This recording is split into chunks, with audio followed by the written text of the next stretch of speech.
For years, I've struggled to add real emotion to my beats. I pour my soul into my music just for it to still sound lifeless. If that sounds like you, then watch this quick video and I'm going to give you 5 powerful ways to add life to your music and make listeners feel every note. And if you stick around to the end, I got a free gift I want to give you. Let's get it. Yo, what's going on? I go by Collier. Welcome to the channel. Now, music is more than just scales, notes, music theory, and rhythms. From the beginning of human existence, one of the most common uses for music was to express feelings that words couldn't. So if you want to add emotion to your tracks, the first thing that you have to do is decide what you want the listeners to feel. What scene are you trying to create? Do you want to make a love song? Are you making a high energy club banger? Or are you making music to listen to while you're studying? Once you've decided what emotion you want your listeners to feel, now we can start picking sounds that go along with that emotion. So let's get into sound selection first. Now, sound selection is huge. Once you decide what emotion, vibe, or story you're trying to tell with your music, then you'll know what sounds to pick. Acoustic instruments, real or sampled, human vocals, electronic sounds can all create whatever emotion you want. Now, music is an art form, which means it can be interpreted differently from person to person. So what would make one person feel sad may not make another person feel sad. But when it comes to expressing those emotions, you want to get your frequencies right. Here's what I mean. Brighter sounds, or sounds that have more energy in the higher end of the frequency spectrum, are really good for adding energy, whereas sounds that don't have as much high end are usually more calm and reserved sounding. Sub frequencies are really good for just adding straight power and depth to a mix. Here, take a listen.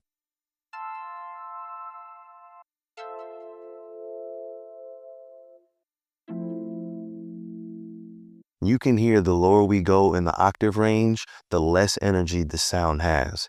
Here, let's listen to this other example. Okay, for this example, here's the sound that we started with. Take a listen.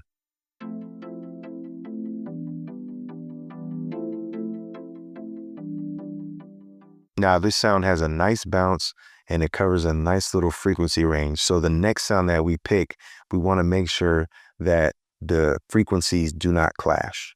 So here's the second sound that I picked.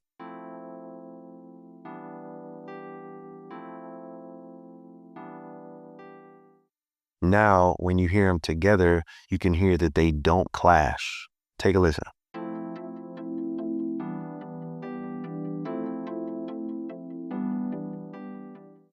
Okay, so we have these two sounds and they fill up our mid-range pretty good. So any sounds that we add needs to either be in the higher end of the frequencies or it needs to be in the sub-range. So this sound I have in on the higher end. Take a listen.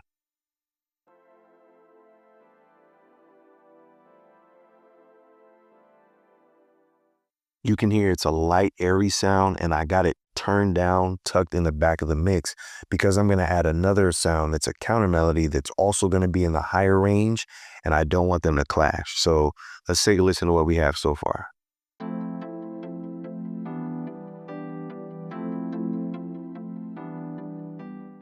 For the fourth sound, I added a quick counter melody. Take a listen.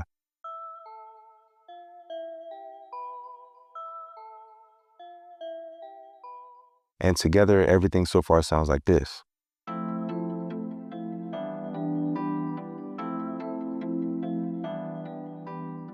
Okay, and lastly, I added a synth bass for the sub frequencies.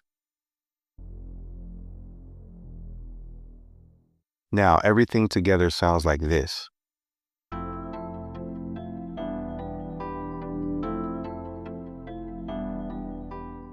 You can see how each sound has its own pocket in the frequency spectrum and nothing is clashing.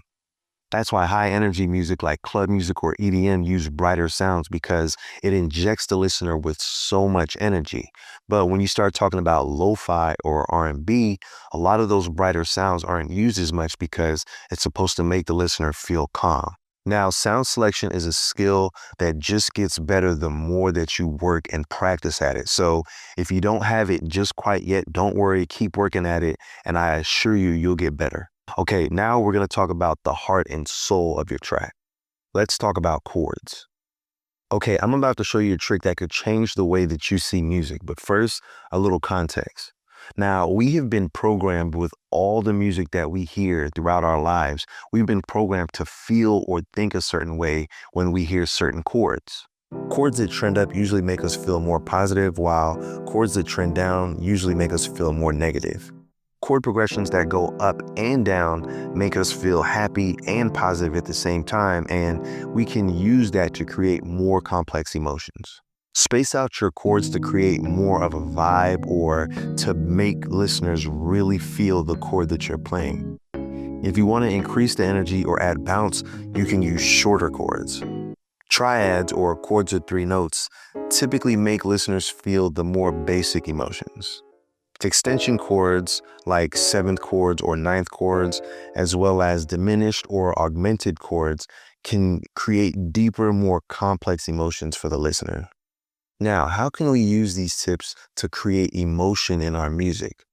Well, the secret is storytelling, and let me explain because this could change the way that you make music. Whenever you're coming up with the chord progression, try to use your imagination to come up with a quick story based on the shape and sound of your chord progression. A lot of times, the bass notes in a chord progression will determine how the story goes. Here's some quick examples of what I mean. I'm not gonna lie, this is kind of a weird way of looking at music, but it helps me come up with fire chord progressions. So this is how I look at it. If you look at these bass notes, they're gonna pretty much dictate how the chord progression sounds.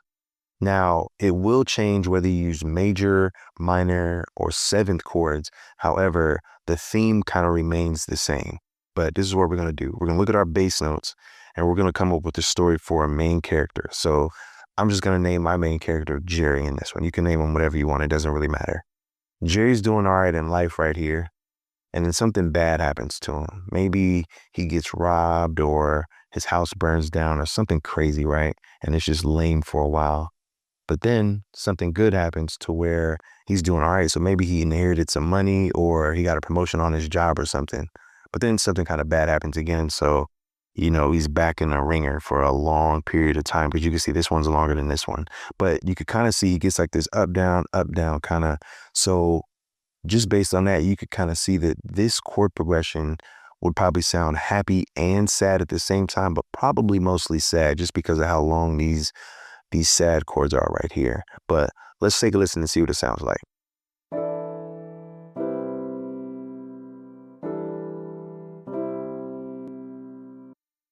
All right, so we can see that this chord progression is good for this kind of story where good things happen and bad things happen, but life kind of goes on.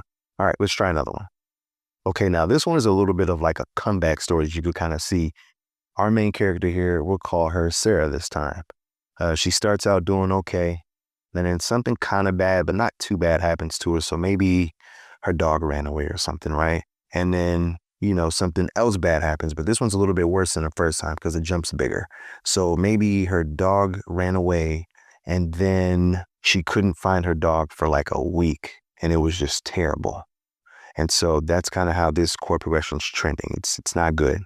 But then something good kind of happened. So maybe she got a phone call about somebody who last saw her dog near her neighborhood or something.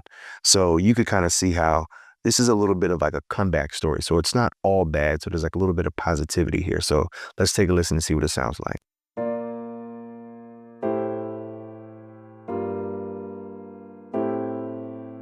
And this is a very common chord progression, by the way, but you can see that using this technique can help you see music in a different, more easy kind of way. All right, let's do another one.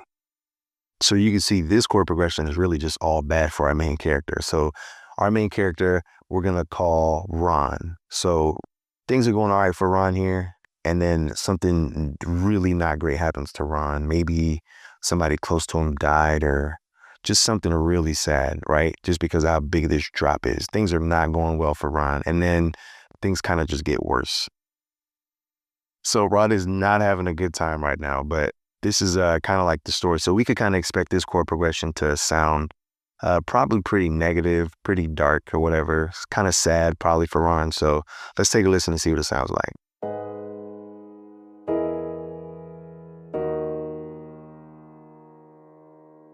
So we can see here it's a really sad chord progression and Ron is not doing okay. Somebody may want to check on him. Right, we're going to do one more just to drive the point home so you could really use this in your music production. So with this chord progression, we're going to call this last person Lisa. And so Lisa's doing all right here. Things are going okay, but something kind of bad happens to Lisa, and it's not looking too good for her. Maybe I don't know, what's something bad? If you could think of something bad, type it in the comments. Let me know something. But something bad happens to Lisa. We don't really know what really happened, but something kind of positive happens here. So things are looking kind of up for Lisa. Okay, a little bit. And then we could kind of get here where things are looking really good for Lisa. So maybe Lisa, she got a bag or something, like things are going good for Lisa, but then, you know, you kind of get this drop again. So this is kind of just like a up and down. So I expect this to sound kind of sad, but then it's a little positivity here because you got a little bit of an uptrend. So let's take a listen and see what this sounds like.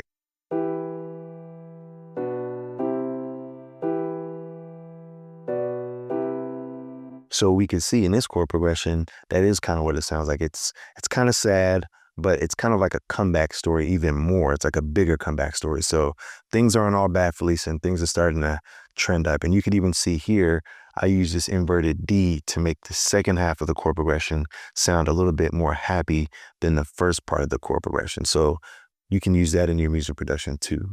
But this is a good way to look at your music and see your music for what it is, and use your imagination to come up with stories to make your music even more relatable, and then use your sound selection, use your melodies, and use your rhythms to emphasize the story that you're trying to tell even more. So when an artist gets the song, they can hear the story that you're trying to tell or something close, and they could interpret it their way. Now we're going to talk about tempo. Now, tempo should be pretty easy to understand. Faster tempo, higher energy, slower tempo, lower energy. I'm going to play this beat for you at a fast tempo, and then I'm going to play the same beat at a slower tempo. Take a listen.